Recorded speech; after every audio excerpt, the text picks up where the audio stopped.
Hey, what's up team? We're going to go over a little running technique video today so that you can run pain-free and powerfully. I often teach people the exercises that help them do this, but today we're going to go over running technique itself.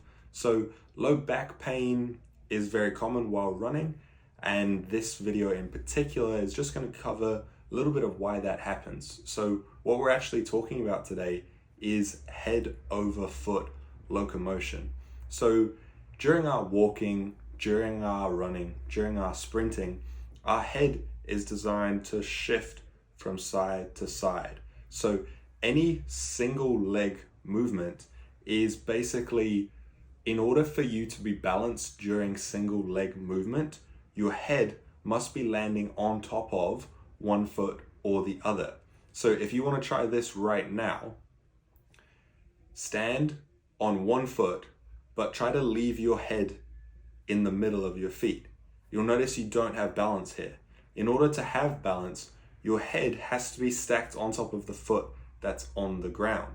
So the reason why this is so important for running is most people aren't consciously aware of this, so they aren't getting that shift and they start to have their body in the center rather than off to the foot as it should be. So what I call this, if you're not landing intentionally with your head over your foot, then you're never truly going into balance. If you aren't in balance, then the force that comes from ground contact won't be transferred effectively, correctly, and efficiently through the body. So that straight line from the head up to the foot, that's how you get the most spring out of the ground, because the force that comes with each step of you landing down on the pavement comes back up straight through you.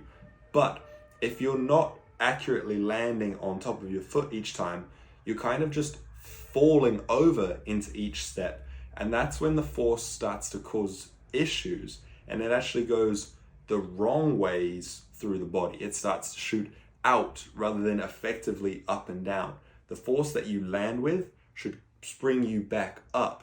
But if you're at a weird angle or something, you can mess with the way that it's being transferred through your bones, through your joints, through your ligaments, through your ACL, PCL, into your low back as well. That's very, very common. So most runners have learned that the hard way.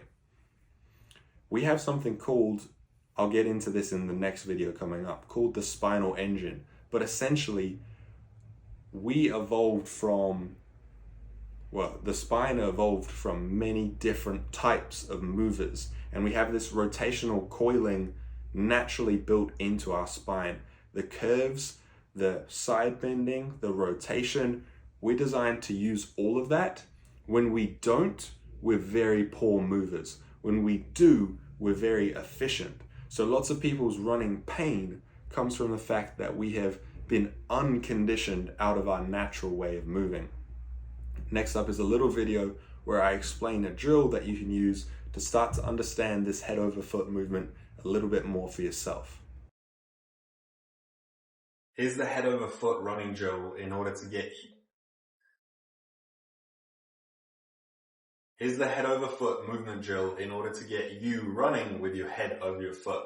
So first off, we just want to get comfortable stacking your head over your foot. Then secondly, we're going to get comfortable in this coiled position. I bend down onto the side where my foot is. Once you can remain comfortable here, head stacked on top of foot, head level. We don't want to be off to the side, then we're outside of our support and we're less stable. So eyes straight ahead still.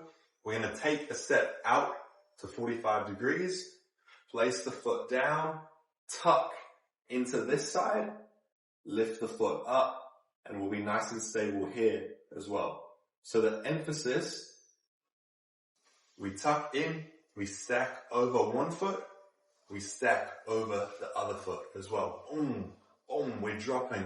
You'll see when I run smooth and springy. I get this from my position, and this is effortless, because if I'm running in the middle, this is very forced. It's really muscular. Whereas the spinal engine, our actual spine itself, is designed to be this rotating coil that lets us pop as we use the right coiling tension. It's a spring that's wound, boom, boom, boom. It has natural power within it, but if we get stiff, if we don't use our alignment correctly and our natural coiling hardwire, then you don't get that effortless power and you have to force it. And that's when your body breaks down because it's not designed to force it. How do people run for hours and hours and hours? Because they're not forcing it. They're just doing what their body was designed to do rather than like with this stiff neutral core that just isn't the way we were designed. Now that you've watched that, you've got 2 tasks to do. So you can think of this head over foot movement as the swagger that you would have if you're jogging back in a home run.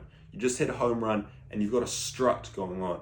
It's kind of like the McGregor walk. You're just bouncing from side to side. You're effortless. You're gliding because that's exactly what opening up our spinal engine does. So on the very next run you go on, consciously land head over foot. Like with any new motor pattern, it'll take a while for this conscious thought to become subconscious and effortless. But once it does, you'll be running springy, elastic, powerfully, and have pop in each of your steps. I also recommend you to try this on a staircase right now because you can really feel the lack of power. I got stiff in my low back straight away just filming the video.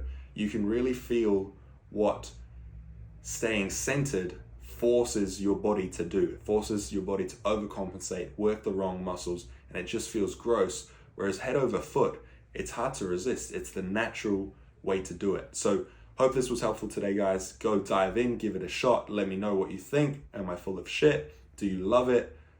Let me know.